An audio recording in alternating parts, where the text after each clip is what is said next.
351 টকা দিম বুলি কোৱাৰ ব্যৱস্থা, যি 6 জনগোষ্ঠী যদি বিজেপি চৰকাৰ প্ৰথমবাৰলৈ অসমত শাসনলৈ আহে, এমাহৰ ভিতৰত 6 জনগোষ্ঠীক জনজাতি কৰিম বুলি কোৱা ব্যৱস্থা, শিক্ষা বিভাগৰ যি সমস্যা, শিক্ষকসকলৰ যি চাকৰি প্ৰাদেশিকৰণ, সেই প্ৰাদেশিকৰণ কৰা হ'ব 45 দিনৰ ভিতৰত বুলি যিবিলাক কথা কৈছিলে, এই গোটেইবিলাক কৰাত যোৱা 9 বছৰত বিফল হৈছে। চৰকাৰবিলাকে 5 বছৰৰ কাৰণে কাৰ্যসূচী দিয়ে, ইয়াক কোৱা হয় নিৰ্বাচনী ইস্তাহাৰ। আৰু এই ইস্তাহাৰৰ ভিত্তিত কংগ্ৰেছে ইমান দিনে শাসন কৰি আহিছিল। আমাৰ দেশৰ জনগণে কংগ্ৰেছক ভোট দি আহিছিল, আমি যি কাম কৰিম বুলি কওঁ সেই কাম কৰাৰ কাৰণে।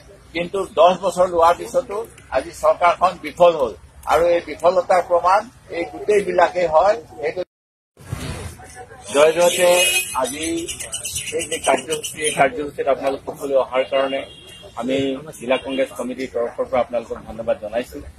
আজি আমি নাজিৰা ব্লক কংগ্ৰেছ কমিটিৰ উদ্যোগত নাগালেণ্ডৰ যি সীমা, কেৱল মাত্ৰ নাগালেণ্ড বুলিয়েই নহয়, অসম, অৰুণাচল, নাগালেণ্ড, মেঘালয় সকলোবোৰ সীমা, অসমৰ সৈতে সংলগ্ন হৈ থকা সীমা সুৰক্ষা কৰাৰ ক্ষেত্ৰত আজি অসমৰ মুখ্যমন্ত্ৰীয়ে চূড়ান্তভাৱে ব্যৰ্থ হৈছে।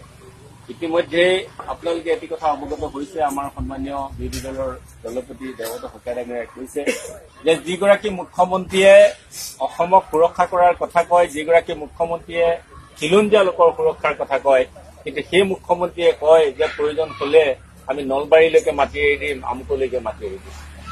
যিগৰাকী মুখ্যমন্ত্ৰীয়ে অসমৰ ভূমি সুৰক্ষাৰ কথা কয়, অসমৰ সীমাৰ ভিতৰত থকা ভাৰতীয় নাগৰিক বা বিভিন্ন স্থানত আমাৰ আজি বন বিভাগৰ মাটিত থিতাপি লৈ থকা মানুহ উচ্ছেদ কৰে, আমি তাৰ বিৰোধিতা অৱশ্যে কৰা নাই। কিন্তু তাৰ বিপৰীতে অসমৰ সীমামূৰীয়া অঞ্চলবিলাক বা অসমৰ সীমামূৰীয়া যিবোৰ মাটি আছে সেইবিলাক সুৰক্ষিত কৰিব নোৱাৰে। অসমৰ খিলঞ্জীয়া সুৰক্ষাৰ কথা কয়, কিন্তু অসমৰ সীমান্তৱৰ্তী অঞ্চলত বসবাস কৰা যিসকল খিলঞ্জীয়া লোক, সেইসকলৰ ওপৰত দাঁতিকাষৰীয়া ৰাজ্যসমূহে কৰা অত্যাচাৰৰ পৰা সেইসকল লোকক তেওঁ ৰক্ষা কৰিব নোৱাৰে।